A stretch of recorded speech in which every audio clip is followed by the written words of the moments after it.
Hi hello ನಮಸ್ಕಾರ friends. Welcome to our Kalaburagi cooking channel. ನಾವಿವತ್ತು ಮಾಡ್ತಾ ಇರೋದು ಟೊಮೆಟೊ ಚಟ್ನಿ. ಬನ್ನಿ ನೋಡೋಣ ಹೇಗೆ ಮಾಡೋದು ಅಂತ.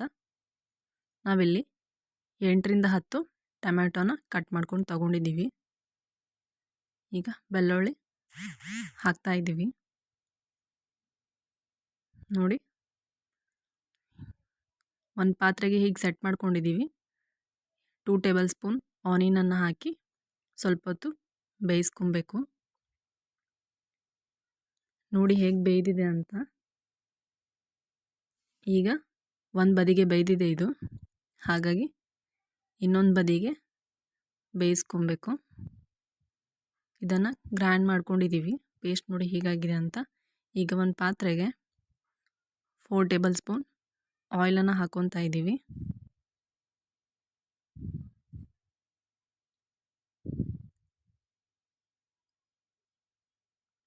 ಸ್ವಲ್ಪ ಸಾಸಿವೆ ಜೀರಿಗೆ,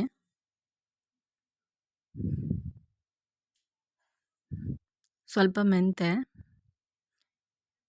2 ಒಣಮೆಣಸಿನ್ಕಾಯನ್ನು ತೊಗೊಂಡಿದ್ದೀವಿ. ಇದು ಕರಿಬೇವು. ಚೆನ್ನಾಗಿ ಮಿಕ್ಸ್ ಮಾಡಬೇಕು. ಇವಾಗ 2 ಟೇಬಲ್ ಸ್ಪೂನು ಅಚ್ಕಾರದ ಪುಡಿ ಹಾಕ್ತಾ ಇದ್ದೀವಿ. ಚೆನ್ನಾಗಿ ಮಿಕ್ಸ್ ಮಾಡಿದ ಮೇಲೆ ಗ್ರೈಂಡ್ ಮಾಡ್ಕೊಂಡಿರೋ ಟೊಮೆಟೊನ ಹಾಕ್ತಾ ಇದ್ದೀವಿ. ಸ್ವಲ್ಪ ಕುದಿ ಬಂದಮೇಲೆ ಇದಕ್ಕೆ ಸ್ವಲ್ಪ ಹುಣಸೆ ಹಣ್ಣನ್ನು ಹಾಕ್ಕೊಂಡಿದ್ದೀವಿ.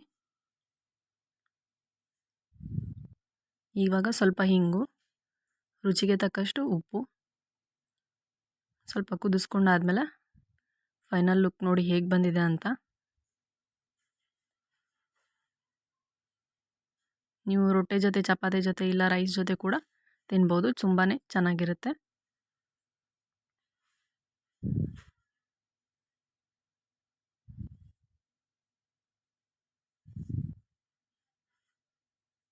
ಲೈಕ್ ಮಾಡಿ, ಶೇರ್ ಮಾಡಿ, ಕಮೆಂಟ್ ಮಾಡಿ, ಸಬ್ಸ್ಕ್ರೈಬ್ ಮಾಡಿ, ಬೆಲ್ ಐಕಾನ್ ಬಟನ್ನ ಪ್ರೆಸ್ ಮಾಡಿ. Thank you for watching.